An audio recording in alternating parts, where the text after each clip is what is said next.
Hello and welcome back to Let's Play Jane's Fighters Anthology. Last time we, let me think back now.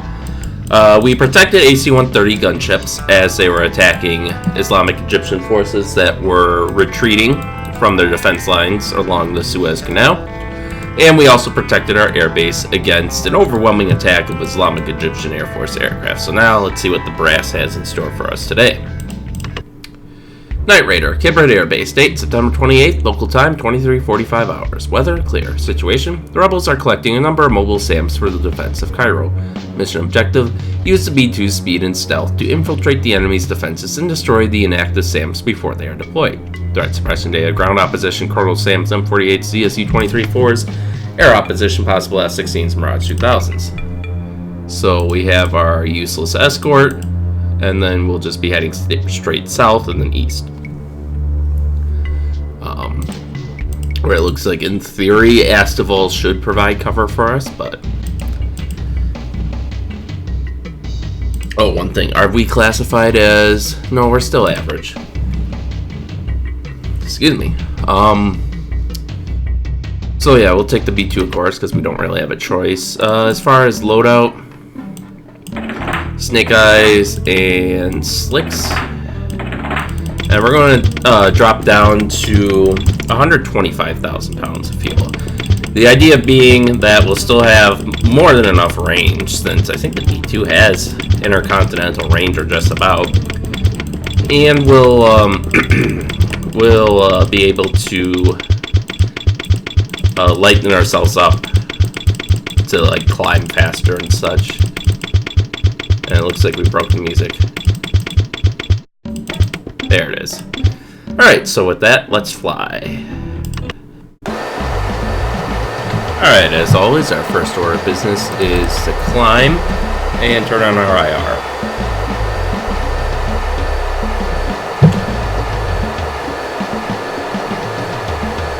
And I gotta say, I'm a little disappointed we still have to be doing these raids. You'd think by this point, the Islamic Egyptian Air Force would be completely decimated. But, oh well, I guess. I mean, I know they're trying to make a game, but come on, my suspension of disbelief only goes so far.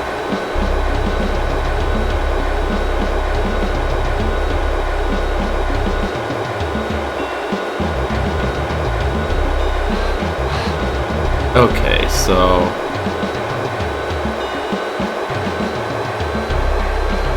let's go the 30,000 feet about. We see the massive cluster ahead of us.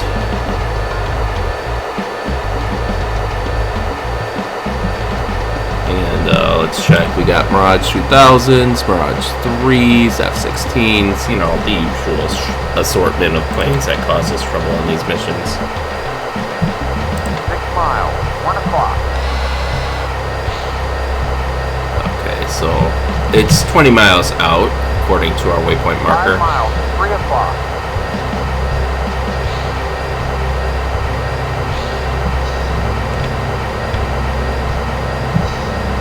Now the question that I want to know is, will the targets actually render at this point? I feel like they won't, but I suppose we can find out.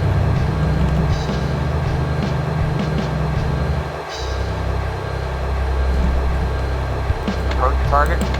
Okay, so let's center up. 4 Oh, miles. they do render. Off the way. 4 miles. Off the way.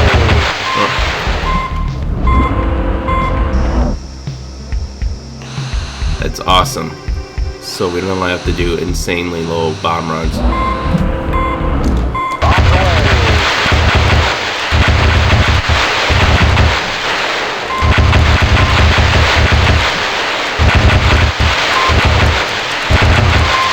Although there's still a bit of a ridiculous amount of like twisting and turning that we're doing,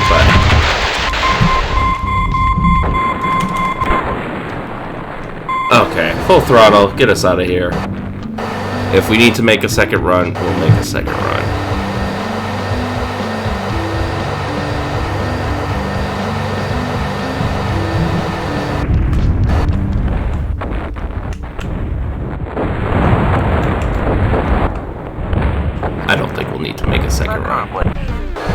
We just gotta get the hell out of here.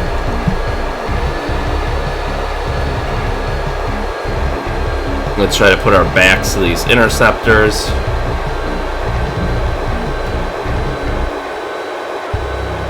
So we're almost to 20,000 feet. We need to... Okay, one of them... Both of those guys lost interest, so I imagine the other guys will lose interest soon, too. It's crazy that this works, but... Well, it should work at any altitude, but if you're within, like, the same altitude band that they're in, then it doesn't really work unless you're far enough away. Which... I mean, it makes some sense, but...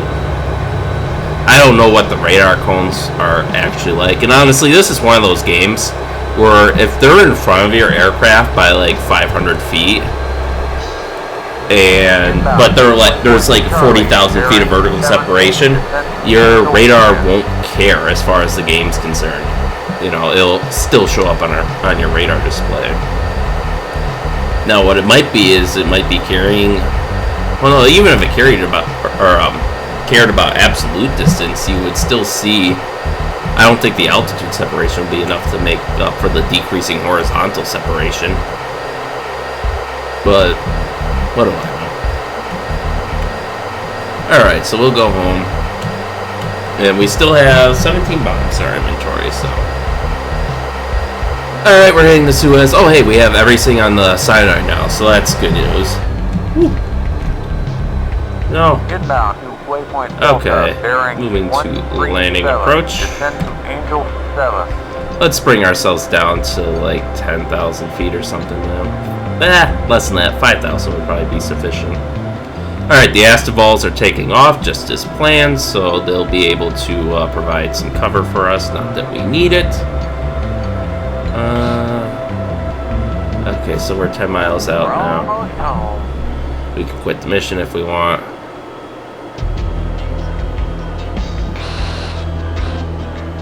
Alright, so let's keep lowering our speed. And then I gotta remember how to land this beast, because it's actually been a fair while since we've had to pilot one of these. Okay. Waypoint Echo, bearing 351, descend to Angel 0. Certainly being lighter with all the fuel we dumped should help, but...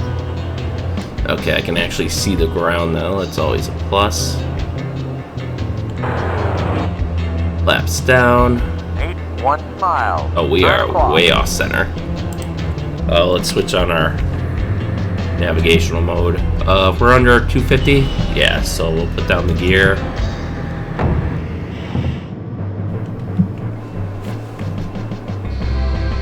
Probably start out at 15 and see what our sink rate is. We have clearance to land, but we gotta come to port a little bit. There we go. That looks about right. We're still losing speed, so I take that as a good sign. Let's try to bring us... I want to quickly burn off altitude, though. So I want to get us under 1,000 feet. There we go. Sink rate looks decent. A little fast.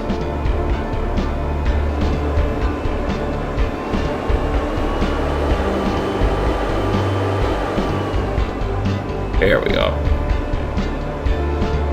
So about 150 knots, 160 knots is when we hit the our sink speed, so to speak.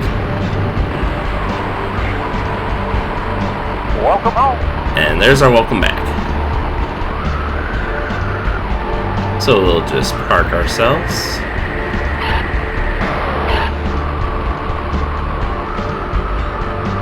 Get back on the... This thing has a very wide turn radius, which I think your turn radius on the ground is influenced by like your turn radius in the air, which is silly in some okay, it's silly in some respects, in that the like if you've got say well, I can't even think of a great example since most small aircraft typically have good handling characteristics. I guess the example would be if you have like if you have something like an A6 versus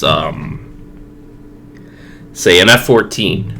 You know, they're roughly the same size, give or take, so they should have roughly the same turning radius on the ground, depending on, you know, gear placement. But in this game, I feel like the F-14 would have the sharper turn rate on the ground just because of how it handles the flight models, and I think it applies those flight models to the ground somewhat, but... There we go, debrief. Kid Red Air Base date, September 28th. Mission, Night Raider. Resolution, success. You blew Los Sams to Kingdom Come. Textbook execution of a stealth mission. So we destroyed all 21 targets, 12 SAMs, 11 structures, and 2 vehicles. So I imagine the bunkers and then the SAMs in that square were the targets. I don't know about that little command center with the antenna that was... let's see, that would have been a little bit to the north of it, but